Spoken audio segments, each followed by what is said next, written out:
welcome back. And a big thank you for listening to the last video, which was the 3 albums from Visage. As far as I'm concerned, the only 3 albums from Visage. I said last time I want to do like a succession of videos. So this one here, I just picked out some of my kind of favourite 12 inches from Visage, because there were some great versions, some great dance mixes. I probably will be doing a part 2 to this, because there's some of the 12 inches I couldn't find. So I think I've misplaced them. They're somewhere in... If I showed you my room, there's records everywhere. So they're here somewhere, but I've got a good little selection of some of the 12 inches I really like from Visage. I'm not going to go into like all the different bands. I'm just going to go into like why I like the mixes. We could talk about the sleeves, all that kind of stuff. I'm also going to do another video on the 7 inches as well, because there was some great, especially the kind of Japanese versions. There was some great sleeves of different versions, different tracks on the B side. So I'm definitely going to do the 7 inches when it comes to Visage as well. So the first one I'm going to talk about, this one came out in 1980. This is one that kind of started it for everyone. So with Steve Strange, Midge, Billy Curry, John McGough, Rusty Egan and Dave Formula, you had Fade to Grey. So this one's been signed by Steve, because obviously when we started working together, I got him to sign some records, because you know, I was obsessed with Visage. You know, he's an icon of that particular sound, you know, the face of Visage, face of the Blitz, face of the Neuromantics. And this one goes, look forward to making a new Grey. Best wishes, Steve Strange, because we just got the, I think it was Polydor or Sony, we got the parts for Fade to Grey after we'd done a version of Dan Don't Cry. So we did a brand new mix. And we've got Steve in the studio to record some extra vocals. So we do have a version that was actually supposed to be coming out. We replayed all the drums, used a lot from the original, like at the sirens and the vocals, as in Bridget's vocals, a lot of Steve's vocals, all the sounds and all the hits we used, but we redid the beats and bass line, and then we broke the track right down in this new version, and Steve did some new kind of vocals, new lyrics for the version. Hopefully someday it will make an appearance. We did get a real limited run pressed up in like 2003, 2004. But anyway, this is the Fade to Grey 12 inch, signed by Steve. Very precious item.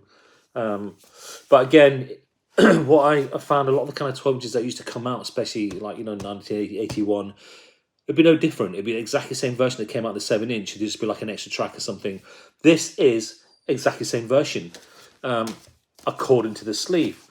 But what I always used to do was go inside, have a look at the sleeve, because it would say extended or dance mix on the vinyl, but never on the sleeve. But this was just a standard Fade to Grey. And I know there was a dance mix came out of this. I've probably got it there somewhere. And the B-side, again, just like 7 inch, was The Steps. So this came out in 1980 on Polydor. And such an iconic sleeve as well, such an iconic image. This one here, I think it's great. I love the whole cover to Fade to Grey. And they did use this on a few other kind of releases, like the compilation that came out, which we're going to be talking about at some point, because we're going to be doing a video on our favourite compilations, me and Marc together. So it'll be quite interesting to see what compilation he comes up with. So that was 1980, that was Fade to Grey, the 12 inch. As you can see, it's my records hanging at the bottom.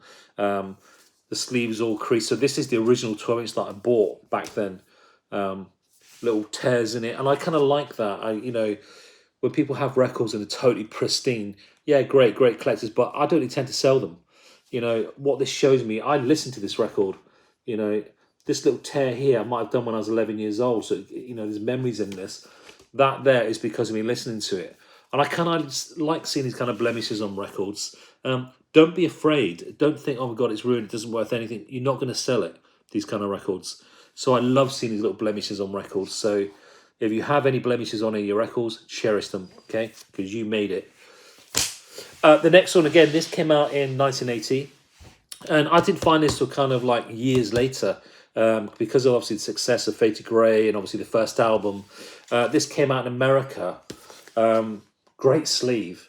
I love the back. It was just some tracks plus Frequency 7 from the very first single. So again, you've got these great images on the back here. The tracks that were on this, I'll call this an EP, really. I wouldn't call this a 12 inch. I'd call this an EP. 5 tracks EP. It's not an album. You've got We Move Frequency 7, which is, again, if you look to my 7-inch list, it's in there. It's like number 2 or something. Blocks and Blocks, Fade to Grey and Tar. And what's quite unusual here, Fade to Grey is sandwiched between Blocks and Blocks and Tar, which weren't very big tracks anyway, but they're great tracks. So this tells you this must have just been released just before Fade to Grey. Again, Steve Strange, Midge-Ure, Billy Currie, John McGott, Rusty Egan, Dave Formula, the classic kind of lineup of Visage. And it just lists the musicians, and Morrison and Donald production, produced by Visage and Midge-Ure, sleeve design by Visage.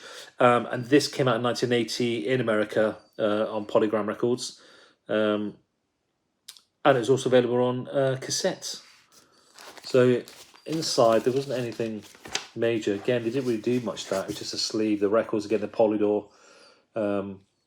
standard kind of sleeve. But it's just a great, to add to your collection, basically, to have this. We've got the tracks already. They're on the album. They're on the 7-inch. They're on the, Frequency 7s or the B-side of Mind of Toy, which we're going to look at now.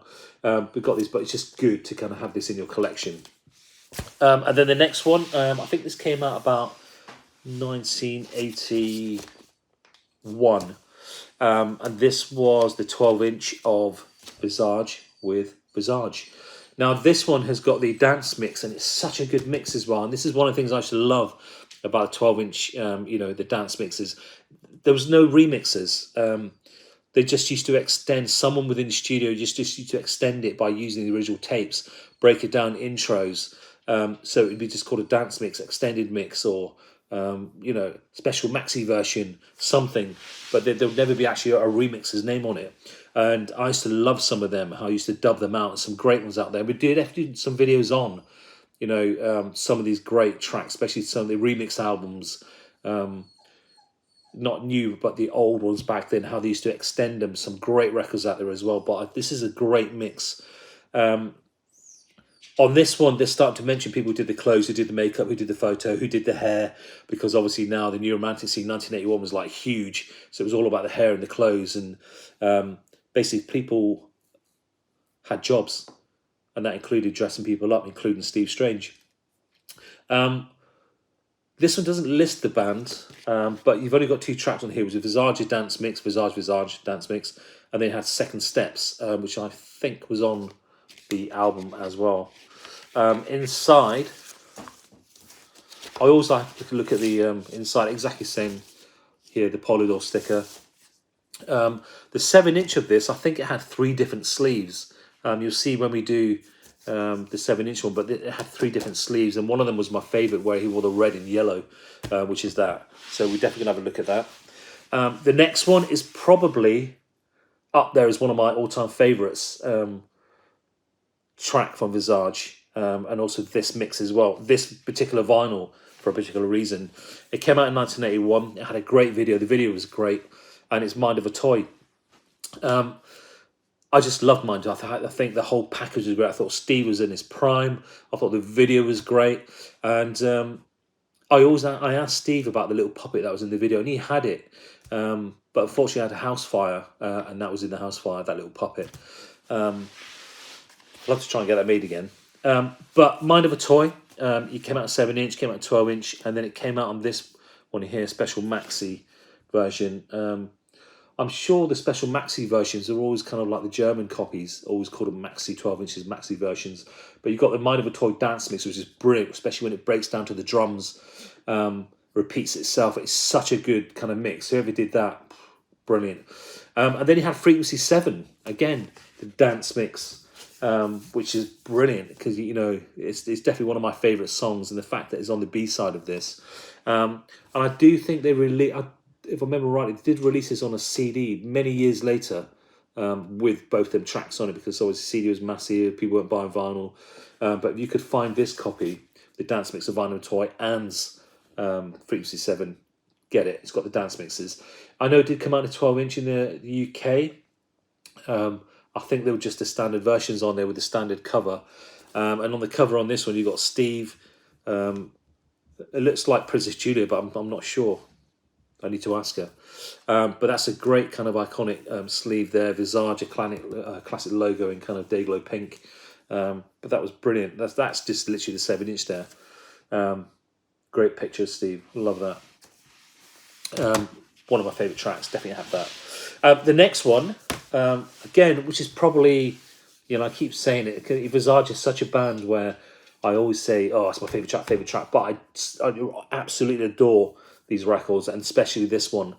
I want this played at my funeral. This one, and it's "Damn Don't Cry," the 12-inch. Now, the 12-inch, it's got "Damn Don't Cry." I can't remember if this was a dance mix on this as well. Yes, it's "Damn Don't Cry," the dance mix, which is really good as well. And again, what I was saying before, it doesn't actually say on the sleeve at all that it's a dance mix. And on the B side, it's just a straightforward motivation, the track motivation. But this is the dance mix, but it doesn't mention it on the sleeve. The sleeve is obviously from the era of the Anvil, so again, all the photos are taken by Helmut Newton, as you can see, but also this 12-inch has got the same texture. So if you've watched my album, Visage albums, the Anvil album's got like this texture, and this has it as well. So this must be like the first press, if there is a second press. But it's got the real kind of shiny, sticky out kind of photo. You've got the different texture to this, so it kind of sits with the album, the Anvil album. On the back, just saying who's produced by Visage and Major, produced by Visage, musicians Billy Currie, Rusty Egan, because obviously at this point, John B. Goodman left. Dave Formula came in as a session musician to kind of help out on the Anvil album, and obviously came for the Anvil. And this came out in 1982. You've probably heard him say many a time, 82 is definitely the best year for music. But also, even though the picture was taken by Helmut Newton, it was actually, I didn't realise this, I was doing a bit of studying on it. The design of this was Peter Saville, which makes sense with the textures and the kind of emptiness. And, think you look at the album, look at the Anvil album, and say it's like stripped at the back, the textures. That's definitely something you would see on like a Joy Division or a Peter Saville. So that kind of made sense doing that. Because back then we didn't really, the sleeve was the sleeve. We didn't realise there was artists involved in a lot of this stuff. Great artists as well. Now the next one is, I believe, is quite rare. I think there was only 500 of this pressed, 500 or 600 pressed. So if you think on a grand scheme of things, how big of Visage at this particular time, we could have sold that in an estate. So this is worldwide, and now this is Pleasure Boys, and I can't remember if Pleasure Boys is on the Anvil album. But it's the Pleasure Boys dance mix. The difference with this one is it's got the hand-drawn sleeve on here as well. And it's such a good dance mix as well. The way it kind of, you hear the motorbikes and how the beats start coming in, how they really strip it down. There's a moment where it's just Steve's vocals on there. So this is definitely something I can imagine hearing in like the clubs in New York in 1982, without a doubt. And on the B side, you've got the Anvil dance mix as well, which is really good. Altogether, such a great album. I mean, such a great 12-inch. Again, the illustrations by Mark Wardle, whoever that is. But well done. It's even got signed at the bottom, 1982. Great illustration. The actual photographs are by Robin Beach. Now, if you see the 7-inch picture disc of this, you can see where this came from, where there's Steve in like a load of leather gear with a motorbike and a load of other leather-clad kind of bikers around him with the big handlebar moustaches. Obviously, you can see the connection between the Anvil, which is the name of the big gay club in New York at the time. But it's so good. This is definitely for them. You've also got the bass on the Pleasure Boys is Steve Barnacle. Flood had something to do with this as well. Again, 1982, Polydor Limited. I'm sure this was a standalone release, but I need to check that out. Don't slate me underneath. I need to check that out. But I remember, I think later pressings of something this belonged on, but I think it was a standalone release, which is quite common back then. People used to bridge between albums or things like that.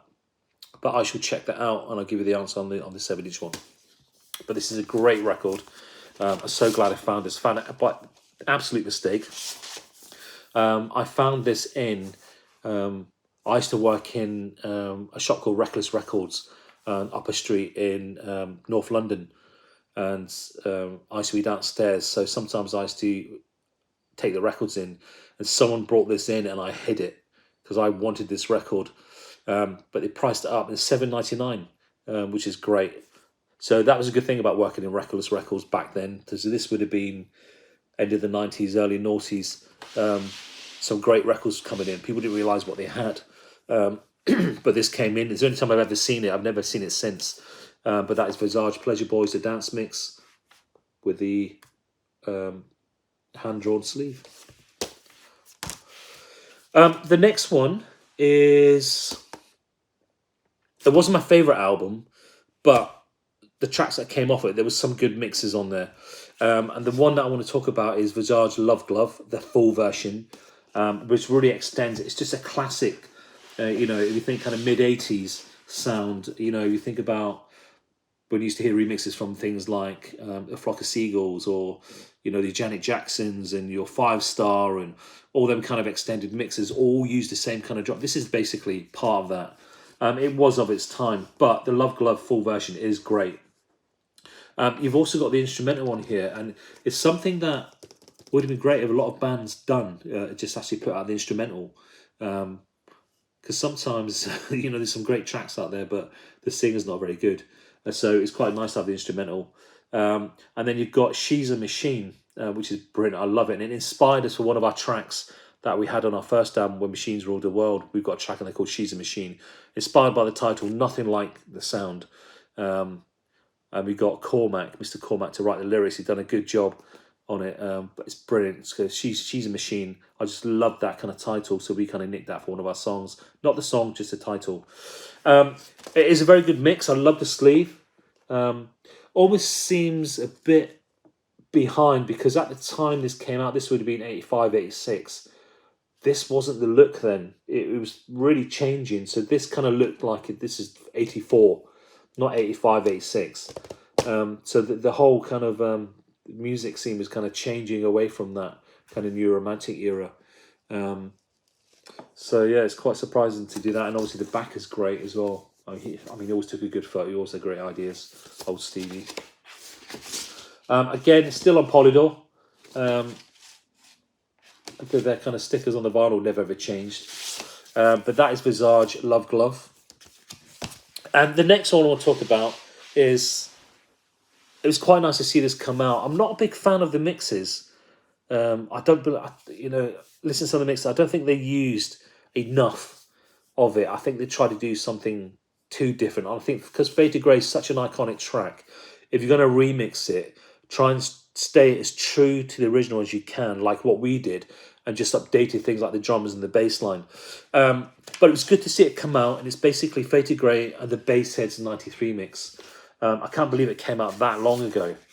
Again, it's quite hard to come by. I don't know how I found this. It's a bit tatty. It's got tea stains all down the bottom.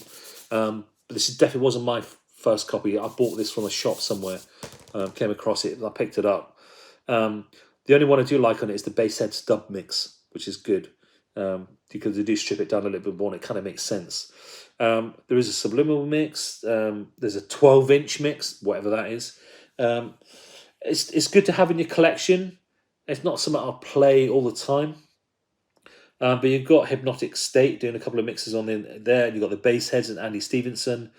I think they were thinking of big things for this, and I don't think it moved that much. I think at the time, 93...